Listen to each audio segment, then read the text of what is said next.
So I think as lifters, it's easy to get caught in the trap of thinking that you have to perform certain movements or that some are better than others.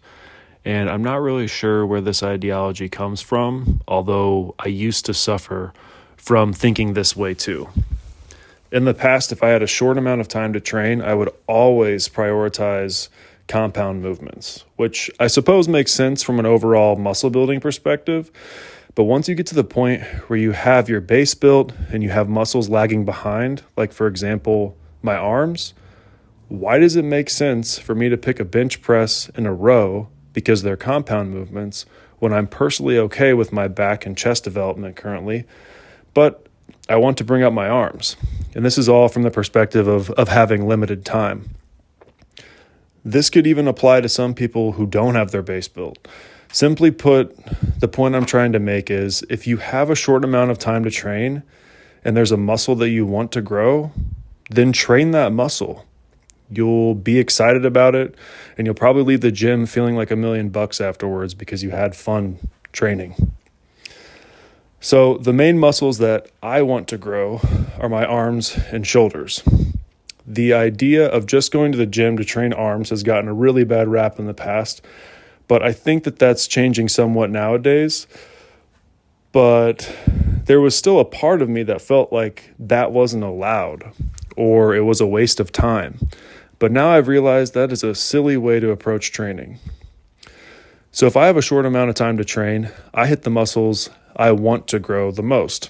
As I mentioned, my arms and shoulders are what I want to grow the most this year. I didn't measure, but I'd bet that around 20% body fat, probably more. My arms were like 12 inches, maybe 13 inches before I started training. They were really small. And I rarely used to isolate them. And if I did, I didn't stick with it as consistently as I should have. Or when I was limited on time, I would do what we talked about before, and I would prioritize overall development by picking a couple compound movements and neglecting what I really wanted to grow. Another ideology that I had in my mind that I thought would have me covered is that I simply believed that compound movements would be enough to grow my arms, which may be true for some genetic outliers, but I am not one of those people, and I don't think most of us are. My arms capped out at around 14.5 inches, which is, I guess, okay for never really training them directly. And that was purely on focusing on compound movements and isolating them, but not really ever sticking with isolation movements long enough to really progress with any of them. Since I've been hitting them directly, though, I've managed to put about an inch on them in about 7 months, and I still have a long way to go until I reach my goal. But my goal is to hit 16 inches by the end of the year. And once I achieve that goal, I think it's going to make a huge difference to my physique, and I really want to see just how far I can go with them. I know there are multiple natural lifters that have hit 18-inch arms with under 20% body fat, and I would love to achieve that goal someday. I think that would be incredible. Now, in regards to my shoulders, I've always enjoyed overhead pressing, even more than flat benching, either with dumbbells or with a barbell.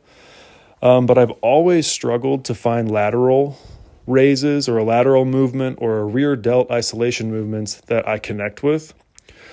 Once I had access to cables, I started to really enjoy cable flies, and I tried to stick with face pulls for rear delts, but no matter what position I tried them in, my traps would always take over. Finally, I found a couple lateral raise options and a rear delt option that I like a lot. It makes me sad that I could have been practicing these movements with limited equipment for a long time now, but, you live and you learn. I'm glad I found them now. The first movement is the Lou raise, which may not be ideal or picture perfect for hypertrophy, but hypertrophy of the side delt, but I like them, and they make my entire shoulder feel pumped up after I perform them. And ever since I've started doing them consistently, my shoulders just feel healthier overall. They've gotten rid of the pain that I used to feel when I would practice French presses or any other over the head tricep isolation work.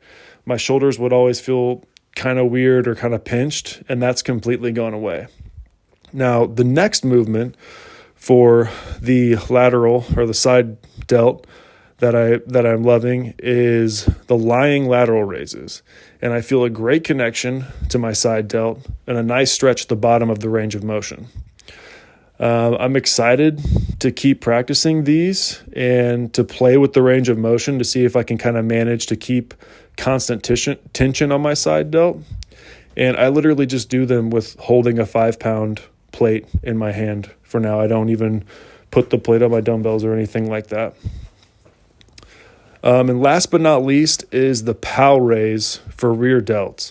And I came across a video of Arnold doing these, and I thought I'd give them the try. I've never really felt my rear delts more isolated than with this movement. Even reverse flies on the machine never felt that great to me, and I'm really excited about this movement too. My rear delts are lagging super hard, and I think having extremely developed rear delts is an amazing look. These exercises can be performed, all three of these exercises can be performed with extremely light weight. So if you train at home and you have limited equipment, I suggest giving them a try to see if you connect with them as well. With all that being said, if there are specific muscles that you feel that are lagging behind, I think it's great to prioritize those. And it's really important to find specific isolation movements that you connect with for those muscles and to keep practicing them over and over again, or keep exploring and trying to find the ones that work for you. But anyway, I think that is it for this one. I will see you turkeys next time. Keep on getting them gains, y'all.